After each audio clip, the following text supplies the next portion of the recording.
ruled by the National Assembly, by the legislative power, Republican legislative power of the nation, and that it has been existing the judicial teams in the preparation of these decrees to be prepared legally and to respond like this decree. We are going to debate it today with like this. There are many others to face any scenario. Venezuela will move on, will move forward once again. We will overcome these circumstances and at any task that life puts on our path, and we are going to face it with a wiser people, a united people, and God's blessing that always accompanies us. Dr. Jorge Rodriguez, please, a reflection on all of those proposals you bring. Thank you very much, Mr. President.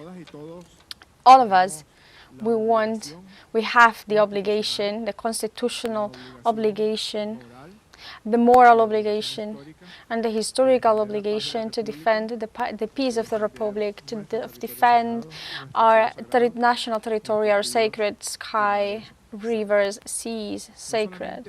It is not just an obligation, but also is a right, the right that the Venezuelan people has to live at peace, to build in a coherent way the future that it's going to be the legacy of our children and grandchildren, and also to defend Venezuela, because with these lies through which they have tried to impose the worst aggression that the Caribbean has faced in Venezuela and all of the center and south of this continent, this aggression is based on lies that are absolutely baseless. They are almost like part of a tragic comedy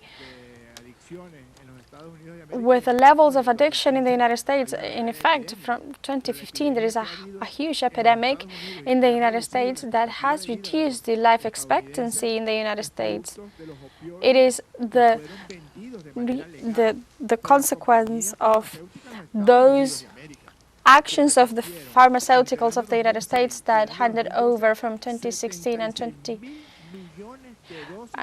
over 70,000 opiums, signaling that represented no danger for consumers. They lied with the doses, they lied with the effects of those drugs, and generated those zombies that are walking around cities of the United States. So they try through what has been proven, which is absolutely false, to attack these noble people of Venezuela. And also we are obliged to the truth to defend the name of this country, which is a dignified nation that is near of the greatest producer of cocaine in the world, and in spite as well that has been under the influence of the greatest consumer of drugs in the world, which is the United States, has maintained itself free from any production, consumption, and passage of drugs, illicit drugs. We want to congratulate and greet the leadership that you have offered to the constitutional mandate you have as the chief of the state, of the Venezuelan state, and all of the public powers of the Republic are under your command without provocations, to keep expressing the firmness that you have shown defending the people of Venezuela and defending the peace of the Republic. On several occasions we have heard how you said that we need to be prepared to defend peace. Peace cannot be defended being inside a home or being or under individualist actions. The best way has been shown with marches like the one that took place today. All of militiamen, women and men of the great Caracas took to the streets to show the strength of the people of Venezuela. I want to congratulate you and point out to all people of Venezuela that this is the moment of unity. This is the moment of the construction of all of the tools needed to defend the peace, but a peace without slavery, a peace, not the peace of those who bend their knees, but the peace of the errors of Simon Bolivar.